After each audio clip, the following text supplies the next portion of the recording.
Nampaknya pemerintah serius begitu untuk melihat permasalahan yang terjadi di sektor otomotif. Bagaimana tidak dari sisi fiskal yang dikeluarkan oleh Kementerian Keuangan dan juga moneter yang dikeluarkan oleh Bank Indonesia, rata-rata concern atau memiliki concern terhadap untuk meningkatkan penjualan mobil dan juga meningkatkan permintaan kredit khususnya untuk kendaraan bermotor atau mobil di sektor otomotif ini di tahun 2021. Seperti apa gambarannya kita ulas hari ini, guyuran stimulus sektor otomotif. Kita lihat dulu.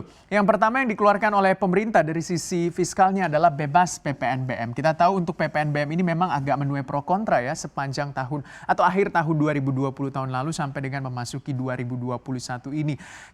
Bagaimana tidak waktu itu memang pernah ditolak oleh Menteri Keuangan lalu diajukan kembali oleh Kementerian Perindustrian begitu untuk bisa di mana industri otomotif mendapatkan keringanan PPNBM di tahun 2021 guna meningkatkan permintaan penjualan dari mobil di tahun 2021. Kita lihat nyatanya ketok palu sudah disetujui mulai berlaku di Maret 2021 ini ada 3 tahapan. Kalau kita lihat tahap pertama 100% bebas PPNBM dari Maret sampai Mei. Yang kedua Juni sampai dengan Agustus yaitu tahap 2-nya 50% dan tahap ketiganya September sampai dengan November yang dikenakan 25%. Artinya setiap 3 bulan sekali dilakukan evaluasi terhadap kebijakan bebas PPNBM ini. Bagaimana seberapa efektif sebenarnya kita akan lihat per 3 bulan dari laporan pemerintah tentunya.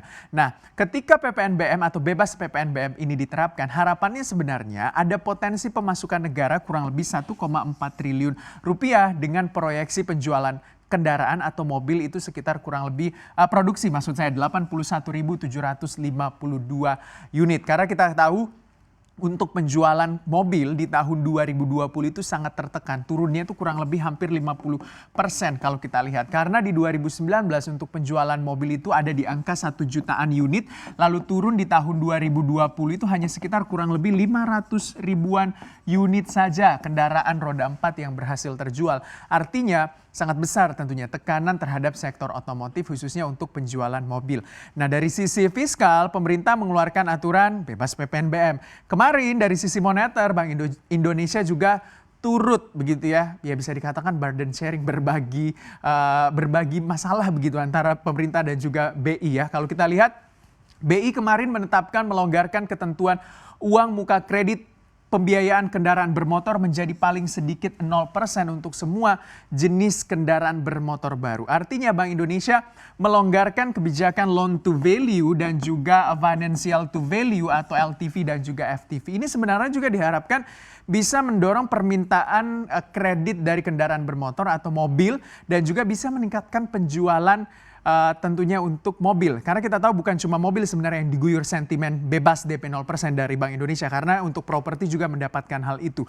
Nah, apa sebenarnya yang menjadi alasan dari pemerintah untuk memberikan stimulus dari sektor otomotif? Sangat banyak ya. Sisi fiskal ada, sisi moneter juga ada. Kita lihat, menurut Justinus Prastowo, ini staf khusus Menteri Keuangan bidang komunikasi strategis mengatakan bahwa ini kan sektor otomotif, tidak minta subsidi, tidak minta stimulus tambahan, cukup relaksasi PPNBM dan itu tinggal mengubah peraturan menteri lalu bisa diterapkan. Jadi peraturannya atau polisinya itu sangat mudah untuk diubah untuk bisa menaikkan atau mendorong pertumbuhan sektor otomotif di masa recovery ekonomi tahun 2021 ini dengan cara memberikan relaksasi terhadap PPNBM-nya yang tadi saya sudah jelaskan di slide pertama 100%, 50% dan juga 25%. Ini sebenarnya cara pemerintah untuk memulihkan ekonomi nasional harapannya karena untuk sektor otomotif yang masuk ke dalam industri manufaktur itu juga mendorong pertumbuhan ekonomi nasional atau ada kontribusinya terhadap PDB ya. Nah, menguntungkan konsumen dan juga meningkatkan produksi otomotif karena konsumen dapat harga murah ketika beli mobil di tahun 2021 ini khususnya bulan Maret ya dan meningkatkan produksi otomotif karena ada permintaannya harapannya ya ada permintaannya dari sisi konsumen meningkatkan juga penjualan otomotif serta menambah pemasukan negara. Nah kalau kita lihat seberapa besar sebenarnya kontribusi industri otomotif terhadap ekonomi Indonesia dari segi industrinya atau industri manufaktur itu menyumbang kurang lebih 20% terhadap PDB. Jadi kontribusinya 20% terhadap PDB per tahunnya. Dan ini juga menyerap kurang lebih 17,5 juta tenaga kerja untuk industri manufaktur. Manufaktur kan di dalamnya ada otomotif, ada industri ban, dan kawan-kawannya. Jadi banyak untuk efek dominonya juga cukup besar.